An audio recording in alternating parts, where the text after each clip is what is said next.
On today's show, we've got some really foul business to attend to, but it's foul as in F-O-W-L.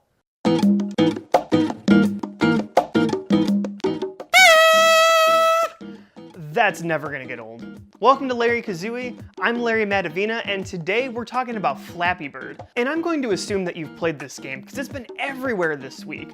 3 articles on Destructoid, 4 on Joystick, 7 on Kotaku, and like everyone all over the internet's been playing it. It's the #1 most downloaded free game app in the App Store. And then the craziest thing happened on Saturday. The game's creator, Dong Nguyen, went onto Twitter and says, "Hey guys, you got 22 hours to download this game, and if you don't get it, well, too bad, because Flappy Bird is going down. I can't take this anymore." And this really took me aback. I was really surprised, and honestly, I haven't played the game. So I started doing all my research, and I started playing the game, and I got a lot of stuff to say, so we're just gonna jump right into it. So the first major article that I could find about this game was posted on BuzzFeed in late January. They had called Flappy Bird terrible, soulless, and crappy. And then the next day, Kotaku posted an article, and they called the game an ad-riddled mess. And honestly, I think the game has good design. See, just because it's simple doesn't mean that it's bad design. I mean, look at Sonic 06. That is a very complicated game, and its game design is horrible. But let's talk about Flappy Bird. See, the game is so simple. All you do is you pull it out, you start tapping on the screen, and that bird flies up and down. Fly between the pipes, and that's it. That's all you have to do. The controls are difficult, and the game is really, really hard to play. But that's the fun of it. You want to get better. You play that first time and you get a score of 0. And then maybe after 5 minutes, your score is 3. And it forces you to want to get better at the game. The best thing about this is that it's totally a water cooler game. And what I mean about that is it's great to talk to with friends. My director, Adam Bailey, and I both downloaded this game, and we had been playing it on and off all day. And at first I had like 6 and I was really proud of me, and then Adam got 12, and then it just kept escalating from there, and we're still in this competition. And this is honestly really challenging game design done right. This isn't that Candy Crush Saga. This isn't where they throw in levels at you that you can hardly beat. You might spend 3 weeks on and never beat it, and you may feel like you have to pay your way out, that you have to pay your way in order to make it to the next level. This isn't that. You can get really good and you can keep going in Flappy Bird as long as you are good at the game. But this game isn't just designed well, it also has really good art and has really good sound. See, the graphics take a lot of inspiration from Mario, and I really enjoy that. It has a whole lot of charm.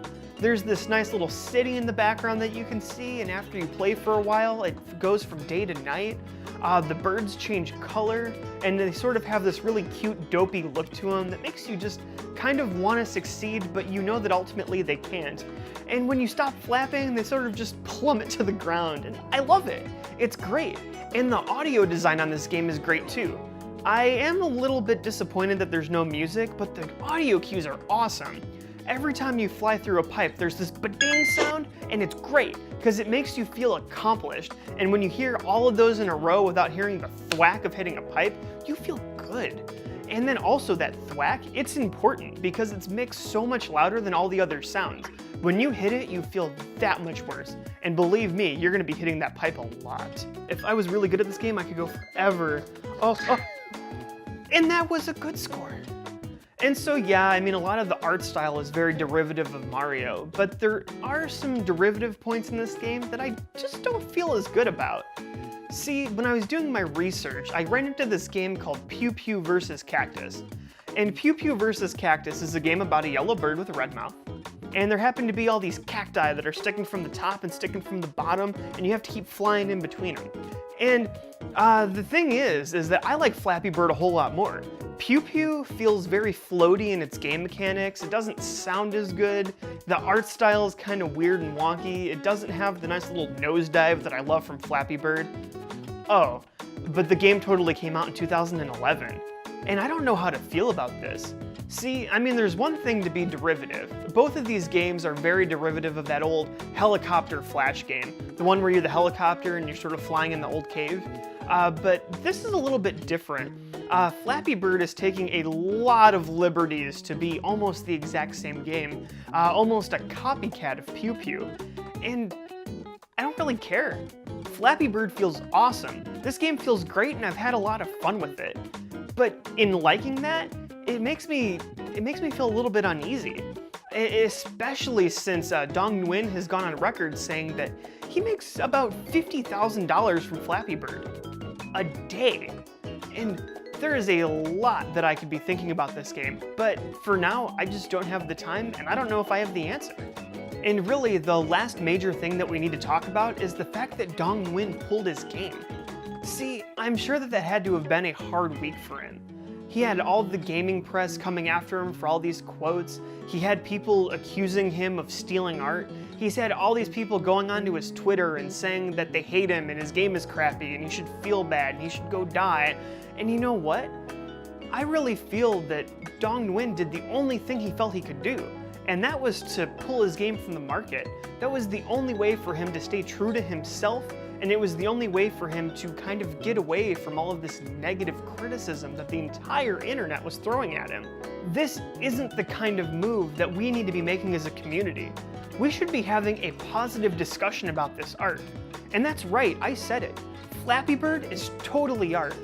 The game design is art, the graphics are art, the sound is art, the programming is art. If we look at video gaming as art, this is a work of art.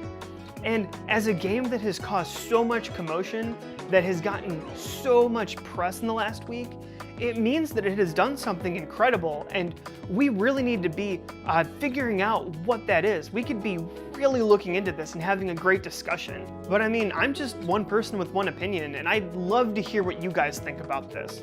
You can go ahead and start leaving your own opinions in the comments below. And if you want to have a direct discussion with me, you can always follow me on Twitter and message me there. I would really love to talk to you about this. And other than that, if you like what you saw today, go ahead and subscribe, because we're going to be doing this every week. I'm Larry Madavina, and thanks for joining.